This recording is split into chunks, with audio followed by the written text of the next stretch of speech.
কোরবানির অব্যবহৃত কিছু হাড় আছে, পাঁজরের হাড়। এই পাঁজরের হাড় দিয়ে কিন্তু অনেকেই কিন্তু ব্ল্যাক ম্যাজিক করে থাকে। এটার মধ্যে তারা বিভিন্ন রকমের নকশা লেখে। দেখুন, গতকাল থেকেই আমরা দেখতে পাচ্ছি যে এই জাতীয় হাড় নিয়ে সবাই কিন্তু কথা বলছে।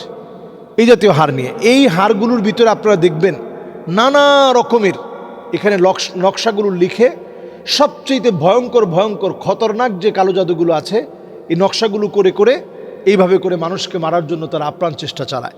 দর্শক, কোরবানির এই সময়ে আমরা প্রত্যেকে যারা কোরবানি দিয়েছি, কোরবানির অব্যবহৃত কিছু হাড় আছে যেটা আসলে রান্না করা যায় না অথবা কেউ খায় না, যেটা রান্নাও হয় না, কেউ খায়ও না, এমন কিছু অব্যবহৃত হাড় আছে, অথবা কোরবানির পশুর এমন কিছু অংশ আছে যেগুলো দিয়ে মূলত ব্ল্যাক ম্যাজিক করা হয়। এর মধ্যে একটা হচ্ছে গরুর মাথার যে শিং আছে, এই শিংটা দিয়ে ব্ল্যাক ম্যাজিক করা হয়। আপনি দেখবেন যে প্রত্যেক কালো জাদুঘর যারা আছে, কালো জাদু যারা করে, ব্ল্যাক ম্যাজিশিয়ান যারা আছে, তারা দেখবেন এই শিংগুলো রাখে এবং তাদের ঘরেও দেখবেন এই অংশটা তারা রেখে দেয়। এবং এই গরুর দুই চোয়ালের যে হাড় আছে, এই দুই চোয়ালের যে হাড় আছে, এই হাড়টা দিয়ে তারা ব্ল্যাক ম্যাজিকটা করে থাকে। এই জন্য এই সমস্ত অংশগুলো মাটির নিচে পুঁতে ফেলা, একে তো যেন দুর্গন্ধ সৃষ্টি না হয় এবং যেন তারা কোনো ক্ষতি না করতে পারে। আপনার যদি সম্ভাবনা থাকে যে কেউ আপনার এগুলো নিয়ে ক্ষতি করার চেষ্টা করবে, তাহলে আপনি বিসমিল্লাহ, শুধু বিসমিল্লাহ বলে এগুলাকে পুঁতে ফেলেন, যদি নির্দিষ্ট কোনো জায়গা থাকে। অথবা যদি আপনি কোনো ডাস্টবিনে ফেলেন, অথবা সিটি কর্পোরেশনের যে কোনো গাড়ির মধ্যে যদি আপনি, যেখানে অনেক ময়লা টয়লা রেখেছেন, ওই ময়লার মধ্যে যদি আপনি দেন, তাহলে আপনি বিসমিল্লাহ বলে রাখেন, যাতে করে কেউ আপনার কোনো ক্ষতি করতে না পারে। বিসমিল্লাহিল্লাযী লা ইয়াদুররু মা ইসমিহি শাইউন ফিল আরদি ওয়ালা ফিস সামা ওয়া হুয়াস সামিউল আলিম। যদি পুরো বড় দোয়াটা পড়তে পারেন, আপনারা পড়ার চেষ্টা করেন। এরপরে আরও একটি অংশ হচ্ছে পাঁজরের হাড়। এই পাঁজরের হাড় দিয়ে কিন্তু অনেকেই কিন্তু ব্ল্যাক ম্যাজিক করে থাকে। এটার মধ্যে তারা বিভিন্ন রকমের নকশা লেখে সেটা দিয়ে ব্ল্যাক ম্যাজিক করে। এবং ব্ল্যাক ম্যাজিক করে থাকে পুরানো হাড়ের গোড়া দিয়ে। হাড় পুড়িয়ে যে গোড়াটা, ওইটা কোনো একটা ভাবে দুষ্ট জিনদেরকে দিয়ে আপনার চাউলের যে, আমরা যে চাউল আমরা খেয়ে থাকি, তো চাউলের দেখবেন সবাই এক একটা ড্রাম ইউজ করে। হঠাৎ করে দেখবেন ড্রামের ভিতর থেকে কখনো কখনো আপনারা এই ড্রামটা চেক করবেন। যদি এই জাতীয় কোনো ঘটনা ঘটে থাকে, আপনারা সরাসরি আমার সাথে যোগাযোগ করবেন। ওই যে ড্রাম, ওই ড্রামের ভিতরে আপনি হঠাৎ করে দেখবেন যে কালো কোনো একটা অংশ পাওয়া গিয়েছে। তো এই জাতীয় হাড় পুড়িয়ে এই অংশটাকে আপনার খাবারের মধ্যে মিশিয়ে দেওয়া হয়, যাতে করে আপনি তিলে তিলে তিলে তিলে যেন আপনি মারা যান অসুস্থ হয়ে। এভাবে ব্ল্যাক ম্যাজিকগুলো করা হয়। এবং কবরস্থানে অথবা নাপাক জিনিসের সাথে মিশিয়ে দিয়ে এই হাড় গুঁড়া করে কবরস্থানের লাশের সাথে অথবা নাপাক কোনো জিনিসের সঙ্গে মিশিয়ে দিয়ে এটা দিয়ে ব্ল্যাক ম্যাজিক করা হয়। এখন আসলে এগুলোর নির্দিষ্ট কোনো নিজস্ব কোনো পাওয়ার না থাকলেও যারা ব্ল্যাক ম্যাজিক করে, তারা বিভিন্নভাবে কুফরি করে, খারাপ কাজ করে এগুলোকে মানুষের ক্ষতির একটা অস্ত্র বানিয়ে ফেলে। দেখুন, গতকাল থেকেই আমরা দেখতে পাচ্ছি যে এই জাতীয় হাড় নিয়ে সবাই কিন্তু কথা বলছে। এই জাতীয় হাড় নিয়ে, এই হাড়গুলোর ভিতরে আপনারা দেখবেন নানা রকমের এখানে নকশাগুলো লিখে সবচেয়ে ভয়ঙ্কর ভয়ঙ্কর খতরনাক যে কালো জাদুগুলো আছে এই নকশাগুলো করে করে এইভাবে করে মানুষকে মারার জন্য তারা আপ্রাণ চেষ্টা চালায়। তো এই জাতীয় কাজ যদি আমাদের সমাজে কেউ করে, হাদ্দুস সাহিরি দরবাতুম বিসাইফ, এদের শাস্তি আসলে মৃত্যুদণ্ড। এটা এত বড় অন্যায়, ইসলাম তার শাস্তি দিয়েছে মৃত্যুদণ্ড। যেমন একজন ব্যক্তি জেনা করেছে, তার স্ত্রী আছে, তার শাস্তি যেমন মৃত্যুদণ্ড। একজনকে হত্যা করেছে, তার শাস্তি যেমন মৃত্যুদণ্ড। যারা ব্ল্যাক ম্যাজিক করে তাদের শাস্তিও মৃত্যুদণ্ড।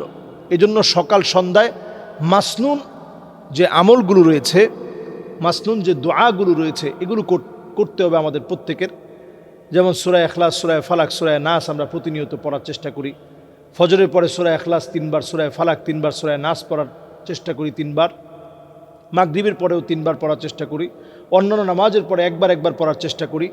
বিসমিল্লাহিল্লাযী লা ইয়াদুররু মা ইসমিহি শাইউন ফিল আরদি ওয়ালা ফিস সামা ওয়া হুয়াস সামিউল আলিম।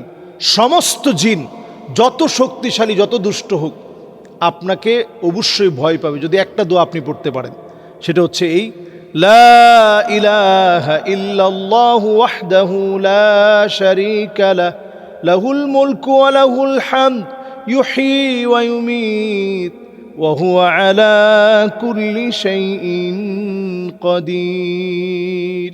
এই দোয়াটা আমি আবার বলছি, লা ইলাহা ইল্লাল্লাহু ওয়াহদাহু লা শারীকা লাহু লাহুল মুলকু ওয়া লাহুল হামদ ইউহয়ী ওয়া ইউমীত ওয়া হুয়া আলা কুল্লি শাইইন কাদির। বিসমিল্লাহ বিসমিল্লাহ বিসমিল্লাহ এইভাবে 21 বার করে পড়েন।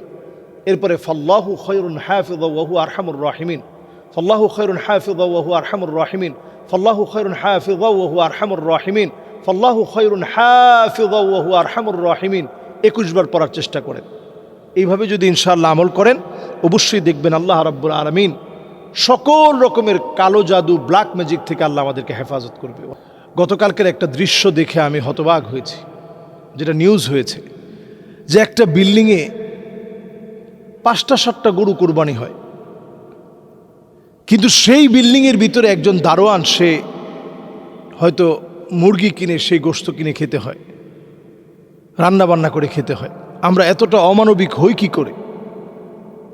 এই গোশত আমরা কাকে দিব? আমাদের প্রত্যেকটা দান, যেই দানটা আমরা করি, প্রত্যেকটা দান আল আকরাব ফাল আকরাব, নিকটতম লোকদেরকে দিলে বেশি সওয়াব হয়। এখন নিকটতম লোক কারা? আপনার আত্মীয় স্বজন, পাড়া প্রতিবেশী। নিশ্চয়ই যে মানুষগুলো আপনার সারাউন্ডিং 4 দিন, যে মানুষগুলো আপনার সারাউন্ডিং আপনার 4 দিকে সবসময় আপনার খোঁজ খবর রাখে, যে মানুষগুলো আপনার ড্রাইভার, যে মানুষগুলো আপনার দারোয়ান, যে মানুষগুলো সব সময় আপনার সুখে দুঃখে আপনার পাশে থাকে, তো এই মানুষগুলোর যদি আপনি আপন মনে না করেন, আপনার আপন কে? এই জন্য এই মানুষগুলোর একটু আপন মনে করতে শিখেন, তাদের মুখে একটু হাসি ফোটানোর চেষ্টা করেন। আমরা অনেক সময় জাকাতের টাকাও ওনাদেরকে দিতে চাই না। আপনার দারোয়ান, আপনার ড্রাইভার, আপনার ভাই তো আছেই, আপনার ভাই, আত্মীয় স্বজন যারা অভাবী আছে, এদেরকেই তো আপনি দিবেন। আমরা লৌকিকতায় বিশ্বাসী বেশি, কোন জায়গায় দিলে মানুষ বেশি দেখবে ওইটা আমরা বেশি বুঝি। বরং আপনি এই মানুষগুলোর মুখে একটু হাসি ফোটান। হাদিসের মধ্যে আসছে, ইন্না মিন আবাররিল বীর আইয়ুদখিলা সুরুর ফি কলবি আহাদিকুম, একটা মানুষের মুখে একটু হাসি ফোটানো ওই দিনের সবচেয়ে সওয়াবের কাজ।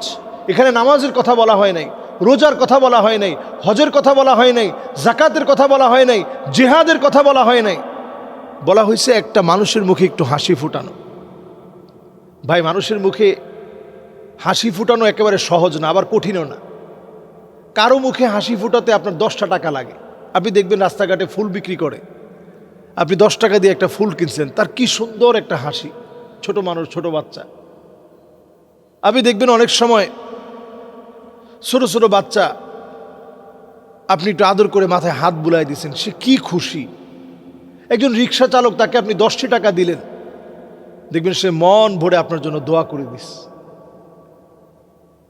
অনেক সময় মানুষের মুখে হাসি ফোটাতে তেমন কিছুই লাগে না, সুন্দর একটা কথাই যথেষ্ট। আপনি সুন্দর করে একটু কথা বলেন। একজন রিক্সা চালক, তাকে আপনি জিজ্ঞাসা করলেন, ভাই খাইছেন? লোকটা বলল, আলহামদুলিল্লাহ খাইস। আপনি বললেন যে না খাইলে আপনাকে খাওয়াতাম। লোকটা খুব খুশি হলো যে না, আলহামদুলিল্লাহ খাইছি, পেটটা ভরে খাইছি। এই যে কথাটুকুন আপনি বললেন, আপনার তেমন কোনো খরচ হয়নি, কিন্তু লোকটা আপনার জন্য মনে মনে দোয়া করছে।